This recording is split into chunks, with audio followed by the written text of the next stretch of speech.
Did you know that before the Great Depression there was another terrifying financial crisis that nearly brought the US economy to its knees? It's called the Panic of 1907. A panic so severe it reshaped American banking forever.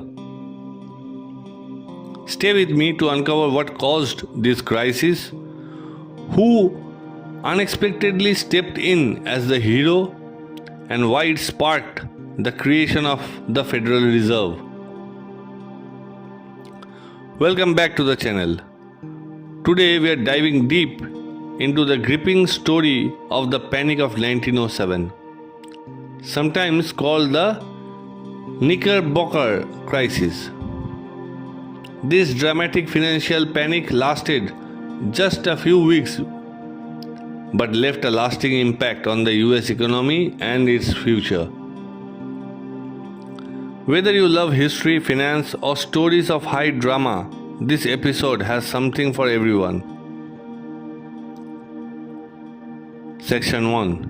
What caused the Panic of 1907? Let's start with the root cause of this panic. The crisis was triggered by a failed scheme to corner the market on the United Copper Company stock.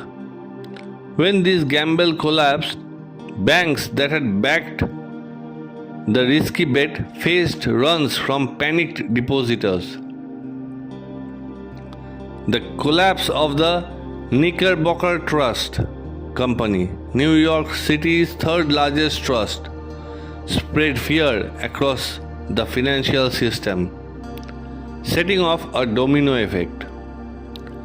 This was a time when the US financial system lacked a central bank to stabilize and provide liquidity.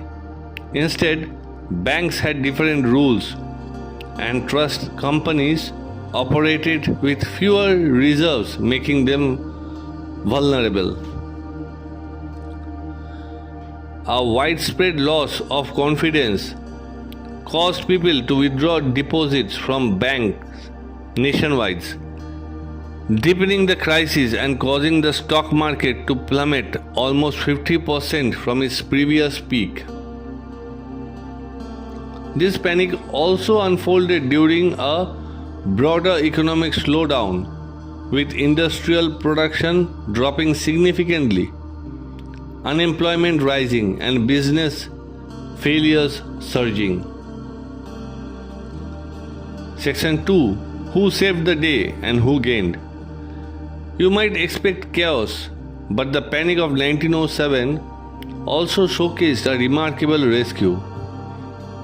The legendary financier J.P. Morgan took central stage, pledging his own wealth and rallying other bankers to provide emergency funds and stabilize the banking system. His leadership arguably prevented a total financial collapse. Large corporations like US Steel stepped in to avert the failure of critical companies, showing collaboration between industry and finance. While many suffered, Morgan's intervention strengthened the hands of the big banks and financiers, highlighting the outsized influence of private banking power at the time. The panic exposed the fragility of the monetary system and sparked fierce debates about reform. Section 3. What can we learn from the Panic of 1907? The crisis left vital lessons that shaped modern finance. The urgent need for a central bank that could provide liquidity and prevent financial panics. This realization fueled the creation of the Federal Reserve System just 5 years later. It demonstrated how interconnected financial institutions are. A failure in one part can quickly ripple through the entire economy. The importance of public confidence in banks and markets, once shaken, panic can become self-fulfilling. The unchecked speculation and risky bets can trigger wider economic disaster.